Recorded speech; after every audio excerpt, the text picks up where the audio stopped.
RS का interview कैसा रहा सर आपका? सर अच्छा रहा। किसके बोर्ड में था?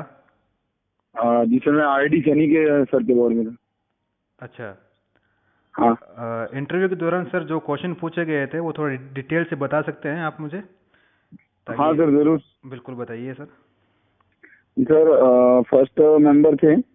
उन्होंने सबसे पहले तो 10वीं 12वीं और बीएससी की थी मैंने। तो जी। उनके बारे में पूछा कि आपने ये कहाँ कहाँ से की है। हम्म। और उसके बाद उन्होंने मेरे जो, जैसे कि मेरा जो क्षेत्र था, जैसे कि मैं बांसवाड़ा का हूँ सर, है ना। हम्म। तो फिर उन्होंने मुझे मतलब आपके बांसवाड़ा और ये डूंगरपुर है उसको किस नाम से जानते हैं, तो मैंने बताया सर वागड़ के नाम से जानते हैं। हम्म। तो ये था क्वेश्चन। फिर उन्होंने मुझे यहाँ पे कौन सी बोली बोली जाती है हम्म। वो पूछा, वागड़ी बोली। हम्म। उसके बाद उन्होंने मुझे किसी अन्य नाम से भी जानते हैं, हम्म। तो टीएसपी, हमारे क्षेत्र को टीएसपी भी कहते हैं। हम्म। तो फिर टीएसपी के बारे में कुछ क्वेश्चन थे कि आपके टीएसपी में कितने जिले हैं और इसमें क्या विशेष प्रावधान क्या है।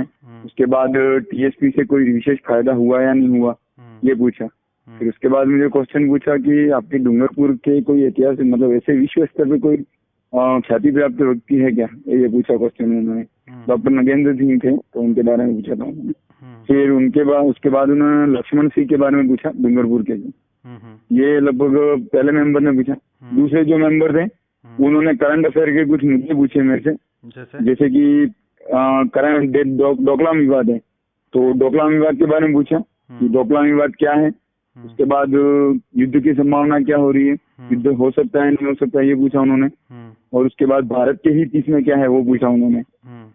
उसके बाद उन्होंने, जैसे कि मैं योग है, उन्होंने पूछा कि योग से बालकों का सर्वांगीण विकास कैसे होता है, क्योंकि मैं टीचर था तो उन्होंने मुझे पूछा कि योग है, योग के बालकों का सर्वांगीण विकास किस प्रकार हो सकता है। फिर उन्होंने पूछा अष्टांग योग क्या है।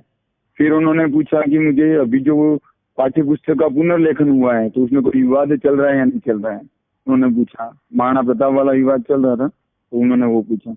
फिर उन्होंने पूछा कि इतिहास का पुनर्लेखन किया जाना चाहिए। फिर उन्होंने पूछा कि ये जो है, मतलब पाठ्य पुस्तक में ये मतलब तथ्यों के साथ छेड़छाड़ क्या आपको लगता है, ठीक है, ये पूछा उन्होंने इतिहास के संबंधित। फिर उनका एक क्वेश्चन था बाल विवाह से संबंधित, कि बाल विवाह है तो आप कैसे बाल विवाह को रोकने का प्रयास करोगे। फिर उन्होंने कहा कि आप बालिकाओं को किस प्रकार प्रोत्साहित करोगे। ये दोनों, ये एक मेंबर ने, सेकंड मेंबर ने पूछा। फिर तीसरे मेंबर आए तो उन्होंने मुझे, मैं टीचिंग से संबंधित क्वेश्चन पूछे कि आपके स्कूल के बारे में 1 मिनट तक बोलिए, ठीक है सर। उसके बाद उन्होंने पूछा कि अभी जो पाठ्यक्रम चेंज हुआ है उसमें मतलब एनसीईआरटी का पोर्शन कितना और राजस्थान का पोर्शन कितना है, ये पूछा क्वेश्चन। और उन्होंने पूछा कि नवाचार क्या क्या किए, टीचिंग से सब्जेक्ट, मैथ से सब्जेक्ट, मैथ से सब्जेक्ट के नवाचार क्या किए, ये क्वेश्चन पूछे थे। और बस यही से सर, और थोड़े हैं वो भी ध्यान नहीं आ रहे हैं। ठीक है। कितने मिनट तक चला लगभग आपका इंटरव्यू? सर लगभग 15 से 17 मिनट तक चला गया। अच्छा, कैसा गया? ठीक है इंटरव्यू आपका? हाँ, इंटरव्यू सर सही रहा। चलो सर, धन्यवाद।